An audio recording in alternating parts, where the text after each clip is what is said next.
অনেক মুসলিমই মনে করে যে কোরআন শুধুমাত্র মুসলিমদের জন্য এসেছে, কোরআন কোন অমুসলিমদের জন্য নয়। আল্লাহ কোরআনে বলেন সূরা ইব্রাহিম অধ্যায় নম্বর 14 আয়াত নম্বর 1, আলিফ লাম র, এই হচ্ছে কিতাব যা আল্লাহ তোমাকে দিয়েছেন যাতে তুমি মানব জাতিকে পথ দেখাতে পারো অন্ধকার থেকে আলোর দিকে। আল্লাহ বলেছেন এই কিতাব কোরআন নবী মুহাম্মদ সাল্লাল্লাহু আলাইহি ওয়াসাল্লামকে দেওয়া হয়েছে যাতে করে তিনি মানব জাতিকে অন্ধকার থেকে আলোর পথ দেখাতে পারেন। আল্লাহ কোরআনে বলেন সূরা ইব্রাহিম অধ্যায় নম্বর 14 আয়াত নম্বর 52 যে এটা মানব জাতির জন্য বার্তা যাতে এর থেকে তারা বুঝতে পারে আল্লাহ কেবলমাত্র একজন, মানুষ যেন এর থেকে উপদেশ গ্রহণ করে। কোরআন বলছে সূরা বাকারা অধ্যায় 2 আয়াত 185 রমজান মাসেই পবিত্র কোরআন নাজিল করা হয়েছে মানব জাতিকে পথ দেখানোর জন্য, সত্য আর মিথ্যাকে আলাদা করার জন্য। এই পবিত্র কোরআন রমজান মাসে নাজিল করা হয়েছে মানব জাতিকে পথ দেখানোর জন্য, শুধু মুসলিম বা আরবদের জন্য নয়, সমগ্র মানব জাতির জন্য, সত্য এবং মিথ্যার পার্থক্যকারী রূপে। আল্লাহ বলেন সূরা আল জুমার অধ্যায় নম্বর 39 আয়াত নম্বর 41 আমি তোমাকে এই কিতাব দিয়েছি নবী মুহাম্মদ সাল্লাল্লাহু আলাইহি ওয়াসাল্লামকে যাতে করে তুমি মানুষকে পথ দেখাতে পারো। কোরআন বলছে না যে কোরআন নাজিল করা হয়েছে নবী মুহাম্মদ সাল্লাল্লাহু আলাইহি সাল্লামের উপর শুধু মুসলিম আরবদের পথ দেখাতে, বলছে যাতে সমগ্র মানব জাতিকে পথ দেখাতে পারো। তারপরও কিছু মুসলিম রয়েছে যারা অমুসলিমদের কোরআন পড়তে দেয় না, এই ভেবে যে এই অমুসলিম কি বুঝবে কোরআনের, এরা তো অমুসলিম, এরা মুশরিক, এরা কাফির, এরা কোরআনের কি বুঝবে, আর নিজেদেরকে সেরা মনে করে। আপনি কি জানেন কোরআন নাজিল হয়েছে 1400 বছর আগে? যে সময় আরবে কোরআন নাজিল হয় সে সময়টাকে বলা হয়েছে আয়ামে জাহেলিয়া, অজ্ঞতার যুগ। আর কোরআন নাজিলের আগের সময়টাতে আরবরা পৃথিবীর সবচেয়ে অজ্ঞ জাতি হিসেবে পরিচিত ছিল। চিন্তা করেন এই কোরআন আরবের জীবনধারাকে বদলে দিয়ে তাদেরকে করেছে পৃথিবীর আলোর মশালবাহী। তাই কোরআন যখন 1400 বছর আগে এই লোকদের বদলে দিয়েছে, তাহলে কেন এখনকার সময়ের অমুসলিমদের বদলে দিতে পারবে না? এখন তো অন্ধকার যুগও নয়, ইতিহাস আমাদের বলে সেটা ছিল আয়ামে জাহেলিয়া, অন্ধকার যুগ। আল্লাহ কোরআনে বলেন সূরা আম্বিয়া অধ্যায় নম্বর 21 আয়াত 107 ওয়ামা আরসালনাকা ইল্লা রাহমাতাল লিল আলামিন যে আমি তো তোমাকে প্রেরণ করেছি সমগ্র মানব জাতির রহমত হিসেবে, সমগ্র সৃষ্টির রহমত হিসেবে, সমগ্র দুনিয়ার রহমত হিসেবে।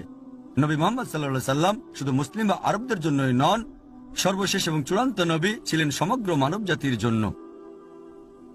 পবিত্র কোরআনে সূরা সাবা অধ্যায় 34 আয়াত 28 বলছে ওয়ামা আরসালনাকা ইল্লা কাফাতাল লিন-নাস বাশীরা ওয়া নাযীরা আমি তোমাকে সারা দুনিয়ার নবী হিসেবে প্রেরণ করেছি, সুসংবাদদাতা এবং পাপের জন্য সতর্ককারী হিসেবে।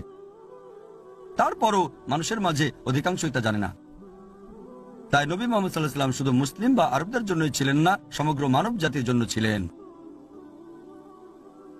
আমরা মুসলিমরা দুঃখজনকভাবে কোরআনকে দখল করে রাখতে চাই কোবরার মতো। আমরা নিজেরাও পড়ি না, আবার অন্যকেও পড়তে দেই না। আর অনেক মুসলিমই কোরআন থেকে উদ্ধৃতি দেয়, বলে যে কোরআন অমুসলিমদেরকে দেওয়া যাবে না কারণ আল্লাহ বলেছেন। তারা উদ্ধৃতি দেয় সূরা ওয়াকিয়া অধ্যায় নম্বর 56 আয়াত 77 থেকে 80, এতে বলা হয়েছে যে এই কোরআনকে অত্যন্ত সুরক্ষিতভাবে সংরক্ষণ করা হয়েছে, পবিত্র ছাড়া কেউ এটাকে স্পর্শ করতে পারে না। এটা জগৎসমূহের প্রতিপালকের নিকট থেকে।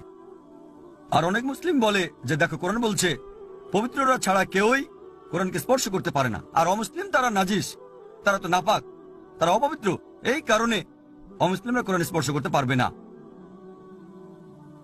যদি নজিলে কোরআন পড়েন কেন এই আয়াত নাজিল হয়েছিল, তাহলে দেখবেন যে মক্কার মুশরিক এবং কাফিররা অভিযোগ করত যে এই কোরআন নাউজুবিল্লাহ এটা হচ্ছে শয়তানের কথা, এগুলো শয়তানের কথা। আল্লাহ নাজিল করলেন কেউ একে স্পর্শ করতে পারে না। আরবি শব্দটা এখানে কিতাবে মাখনুন, তার মানে যে গ্রন্থ সুরক্ষিত, কিতাবে মাখনুন।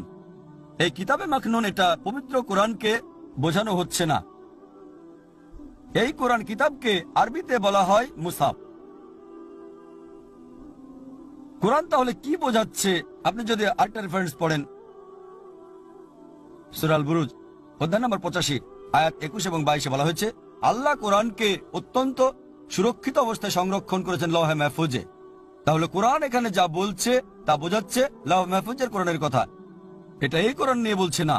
কারণ যদি এটা এই কোরআনকে নিয়ে বলতো, যদি এই কোরআনের কথা বোঝাতো, আর যদি আরবি শব্দ মুতাহিরিন ব্যবহৃত হতো, তাহলে এটা শুধু শরীরের পবিত্রতাই বোঝাতো। তাহলে যে কোনো অমুসলিম সহজেই বাজারে গিয়ে কোরআনের একটা কপি কিন্তু 150 টাকা দিয়ে, 200 টাকা দিয়ে, $4 বা $5 দিয়ে, আর এই কোরআন ভুল প্রমাণিত হতো।